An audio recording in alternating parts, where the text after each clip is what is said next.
Drugs को जम्मू कश्मीर के अंदर से कैसे दूर करें।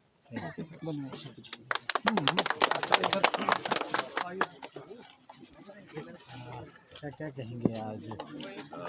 जैसे कि मैंने आते ही बैनर देखा उस पर लिखा था क्रिसमस का 2020। सबसे पहले क्रिसमस की शुरुआत है, ये हुई है, तो मैं आप सबको क्रिसमस की बहुत बहुत बधाई देता हूँ, पूरी कम्युनिटी को, खुद को, हर किसी को।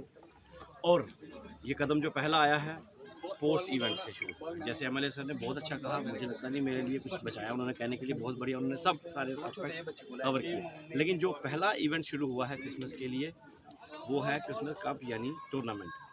अब इसमें हमारा ये योगदान रहेगा कि जितना ज़्यादा लड़के स्पोर्ट्स में आगे आए, जैसे ग्राउंड के लिए बताया गया कि पहले थी नहीं, फिर एमएलए साहब ने एक ग्राउंड बनवाई, अच्छे से मेंटेन करवाई। तो अगर इस ग्राउंड का अच्छी तरह से यूटिलाइजेशन इस्तेमाल ना हो जाए तो मुझे नहीं लगता है कि गवर्नमेंट का कोई भी कदम जो है हमारी बेहतरी के लिए साबित हो सकता है, क्योंकि गवर्नमेंट कदम उठाती है लेकिन उसके बाद हम उसको किस तरह से इस्तेमाल करते हैं, किस तरह से लेते हैं, वो हमारे लिए हमारे ऊपर डिपेंड करता है। तो मेरी ये जवानों से, लड़कों से यही गुजारिश है, रिक्वेस्ट है, अनुरोध है कि जितना ज़्यादा वक्त दे सके इस ग्राउंड में शाम को 5 से लेकर 8 बजे तक, 7 बजे तक 2 घंटे, जितना पसीना बहाएं, जितना स्किल कैरी करें, जितना स्किल गैदर करें, जितना ज़्यादा खेलें, किसी भी फील्ड में आगे जाएं। मैं नहीं कहता हूं कि कोई एक स्पोर्ट्स चुने, कोई भी स्पोर्ट्स चुने, नहीं कहना है, वॉक करें, दौड़े, भागे, कम से कम गंदी गंदी चीज़ें जो खाने वाली हैं, जिनसे हमारा शरीर जो है वो बद से बदतर होता जाता है, उनसे दूर रहें।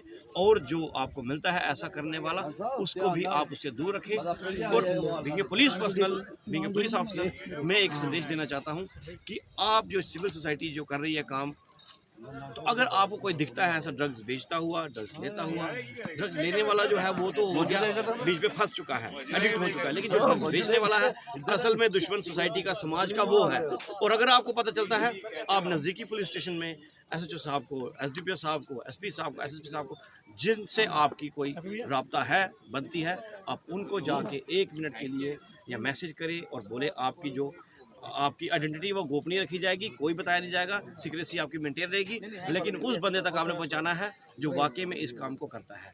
तो मुझे लगता है एसडीपीओ साहब तो आगे, मैं उन्हीं के लिए बोल रहा हूँ। तो जो आपको लगता है ड्रग्स में मुलव्वस है, आप सर को बताएं और सर वही करेंगे। सर सर कंटिन्यू करेंगे आगे। नहीं ठीक है, हो गया मेरा सर, आप प्लीज कंटिन्यू कीजिए सर। ठीक है भाई, थैंक यू।